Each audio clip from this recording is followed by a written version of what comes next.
जय श्री राम, जय बालाजी सरकार। नमस्कार दोस्तों, मैं सरिता शुक्ला अपने और आपके यूट्यूब चैनल पर आप सभी का स्वागत करती हूं और बालाजी से यह प्रार्थना करती हूं कि आप सभी लोग सकुशल अपने घर सुरक्षित हों। आज की वीडियो मैं बना रही हूं पुत्रदा एकादशी को लेकर के। वीडियो शुरू करने से पहले सबसे पहले आप सभी बड़ों को सादर चरण स्पर्श, छोटों को शुभ आशीर्वाद और जो मेरी उम्र के हैं उनको प्रेम भरा नमस्कार। सबसे पहले बरसात बहुत हो रही है आजकल, हर जगह बहुत ही बरसात है। तो आपके आसपास अगर ऐसे कोई परिवार है जो बरसात के से ग्रसित है तो उसकी मदद करिए, उनको अन्न दीजिए, कपड़े का दान करिए, छाते का दान करिए, जो संभव हो सके जो आप दान कर सकते हैं। अगर इतनी सी वस्तु ही आप दान करने में सक्षम हैं तो इतनी सी ही दान करिए। उसका आपको कितना लाभ मिलेगा आप ये नहीं जानते हैं। जो कर्म हम आज करते हैं वह उसी का फल हमको कल मिलता है। इसलिए हमेशा जो है अच्छे कर्म करते रहिए और अच्छी बातें सुनते रहिए ताकि आपका दिमाग जो है एकदम अच्छा रहे। चलिए आते हैं आज की वीडियो पर। आज की वीडियो मैं बना रही हूँ सावन के शुक्ल पक्ष में पड़ने वाली पुत्रदा एकादशी को लेकर, जो इस साल जो है 16 अगस्त 2024 दिन शुक्रवार को पड़ रही है। तो इस दिन जो है, वैसे तो सभी एकादशी जो है पवित्र एकादशियों को पवित्र दिन माना गया है, लेकिन यह सावन मास में पड़ने वाली एकादशी है और इसमें भगवान नारायण जो है योग निद्रा में होते हैं। उनके निद्रा में चले जाने के बाद यह एकादशी होती है, इसलिए इसका विशेष ही महत्व है। इसमें जो है भोलेनाथ की आराधना का भी विशेष महत्व है इसलिए, और विष्णु भगवान की पूजा का तो विशेष ही महत्व है क्योंकि वो निद्रा में होते हैं। आप उनकी जितनी भी आराधना करें उतना कम है। इसलिए जो है जितना हो सके विष्णु भगवान की आराधना करिए। सुबह उठ जाइए और नहा धो करके, सुबह उठते ही नहा धो करके ओम नमो भगवते वासुदेवाय, ओम नमो भगवते वासुदेवाय यह बोलते रहिए। ये बहुत लोग हैं जो व्रत नहीं रह पाते हैं, बहुत लोग व्रत रहते हैं, बहुत लोग नहीं रह पाते हैं। तो अगर आप व्रत नहीं रह पाते हैं तो भी कोई बात नहीं है। और देखिए, इस एकादशी का नाम ही है पुत्रदा एकादशी। तो जिनको पुत्र की प्राप्ति, मतलब जिन लोगों को पुत्र प्राप्ति की इच्छा हो उनके लिए मैं आज एक बहुत ही विशेष उपाय बताऊंगी। इसको आप करिए, आपको पुत्र की प्राप्ति अवश्य होगी। देखिए, कुछ न करने से कुछ करना बेहतर है। हमेशा कुछ न कुछ करते रहना चाहिए। और अगर आपको पुत्र की इच्छा है, आप चाहती हैं कि मुझे एक पुत्र हो, चाहे चाहते हैं, तो आप यह उपाय विशेष तौर पर इस एकादशी के दिन अवश्य ही करिए।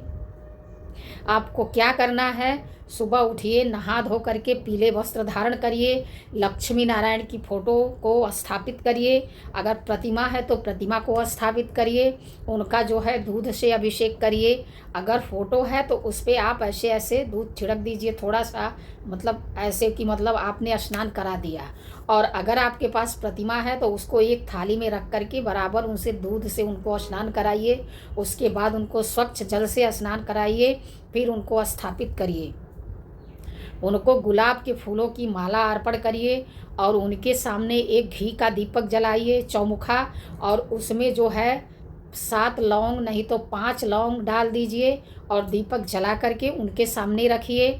और वहाँ बैठ करके विष्णु सहस्त्र नाम का पाठ करिए और उनसे अपनी कामना कहिए कि हे नारायण, मुझे संतान की इच्छा है, मुझे पुत्र की इच्छा है, मेरी इच्छा पूरी करिए। मैं आपका पूजा जो है पूरे तन मन धन से करती रहूँगी। ऐसा मतलब अपने संकल्प लेकर के, संकल्प लेने के लिए मैंने बहुत सारे वीडियो में बताया है। संकल्प वैसे ही लेना है, हाथ में जल लेना है, अपना नाम लेना है, अपने गोत्र का नाम लेना है, और जिस चीज़ के लिए आप यह मतलब संकल्प ले रहे हैं संतान के लिए तो उसका नाम लेना है।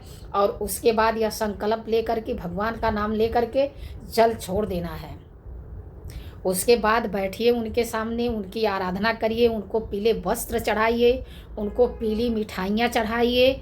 और जो है कम से कम 5 ब्राह्मण को या 2 ब्राह्मण को, अगर 5 मिल जाए तो बड़ी अच्छी बात है, नहीं तो 2 ब्राह्मण को जो है ले जा कर के कुछ दक्षिणा अवश्य दीजिए।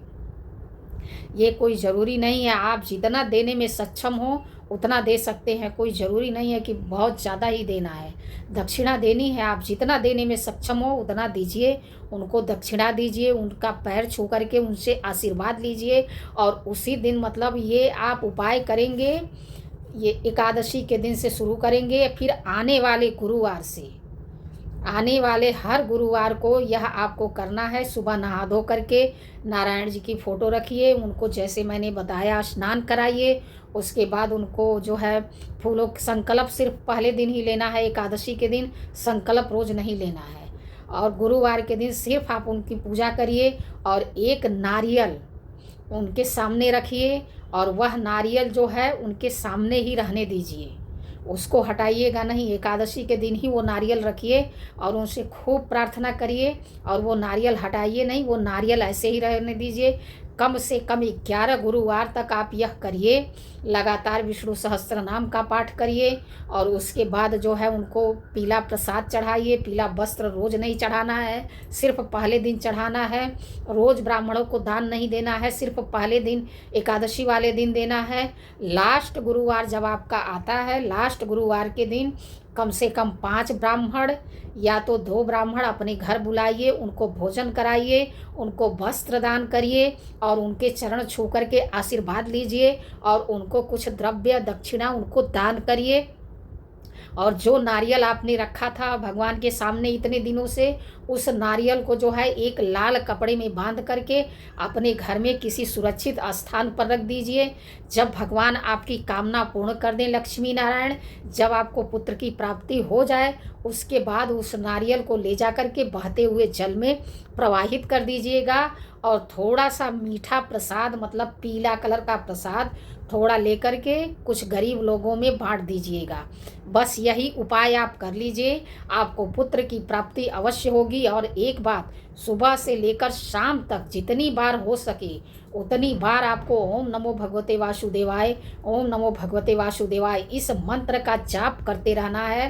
किसी के प्रति अपने मन में दुर्भावना नहीं लानी है, किसी के प्रति आपके मन में भी गलत विचार नहीं आना चाहिए। यह उपाय करके देखिए, लक्ष्मी नारायण आपकी जो कामना है उसको अवश्य पूरी करेंगे। वीडियो में अगर कोई गलती हो गई हो तो क्षमा करिएगा।